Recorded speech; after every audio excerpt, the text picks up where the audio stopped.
பழைய காலத்தில் ஒரு படம் வந்திருக்கும், நான் சின்ன பையனாக இருக்கும்போது பார்த்துருக்கேன். வீட்டில் எலி வெளியில் புலி அப்படின்னு.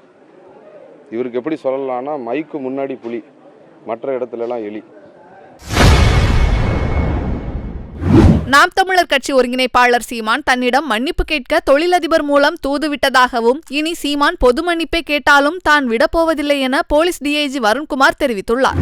என்ன காரணத்தினால சொல்றேன்னா, ஒரு தொழிலதிபர் மூலமா இந்த பிரச்சனைக்கு நடுவில் வார்த்தை அனுப்பி விடுறாரு. நான் தனிப்பட்ட காரில் டின்ட்டு போட்ட கிளாஸ் போட்ட காரில் நான் வரேன், நான் மன்னிப்பு கேட்குறேன். நான் அதை ஒத்துக்கலை, எனக்கு உடன்பாடு இல்லை, நான் சொல்லிட்டேன். வேண்டாம், பொதுவெளியில் இவ்வளோ பெரிய குற்றச்சாட்டு வச்சுருக்கிறீங்க, சாதி ரீதியாக செயல்படுறாரு, பிறப்பு வெறுப்பு, என்னுடைய வீட்டில் இருக்கிற பெண்களை எல்லாம் ஃபோட்டோகிராஃபெல்லாம் மார்க் பண்ணியிருக்கிறார், என் குழந்தைங்களுக்கு கொலை மிரட்டல் விட்டுருக்குறாங்க அவங்க கட்சிக்காரங்க. அப்போ பொதுவெளியில் வந்து சொல்லுங்கள், மன்னிப்பு கூட கேட்க வேண்டாம். ஏன்னா அவர் கட்சிக்காரங்க இல்லைன்னு சொல்கிறார். சரி, ஒரு அரசியல் கட்சி தலைவர், முதிர்ச்சி உள்ள அரசியல் கட்சி தலைவர், ஒரு மாவட்ட காவல் கண்காணிப்பாளர், அந்த பெண்ணுடைய ஃபோட்டோவை மார்ஃபிங் பண்ணியிருக்காங்க. இன்றைக்கும் நீங்கள் போய் இன்டர்நெட்டில் பார்த்தீங்கன்னா அந்த ஃபோட்டோ இருக்குது. என் குழந்தைங்களை ஆபாசமாக சித்தரித்த ஃபோட்டோ இருக்குது, 3 பசங்களை. இன்றைக்கும் நீங்கள், அதனால தான் நெக்ஸ்ட் தளத்துலேருந்து வெளியில் வந்தேன். ஒரு கட்சி தலைவர் அந்த முதிர்ச்சியோட கண்டிக்க வேண்டியது தானே. எந்த பொண்ணை பற்றி பேசினாலும், எந்த பெண்ணை பற்றி அவதூறு பரப்புனாலும் தப்புன்னு சொல்ல வேண்டியது தானே. எங்களை பற்றி எழுதுனாங்க, உங்களை பற்றி எழுதுனா பொறுத்து போங்க. இது என்ன மாதிரி ஒரு மனநிலை உள்ள ஒரு ஆள் அவர்?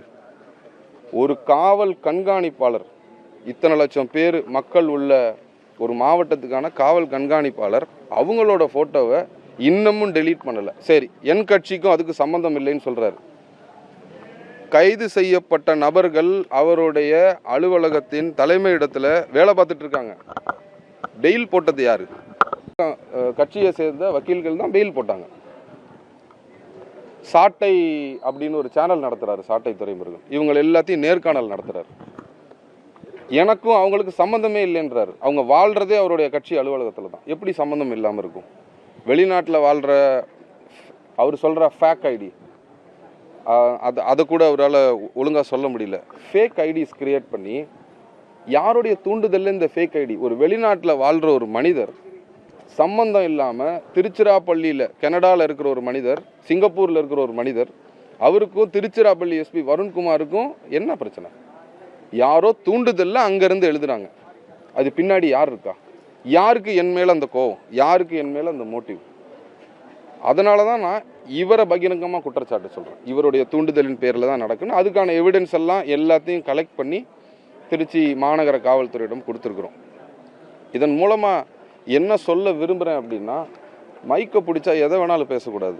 ஒரு நாகரிகம் இருக்கணும். ஒரு பெண் அதிகாரி ஒரு பெண்ணை பற்றியே இப்படி அவதூறு பரப்பலான்.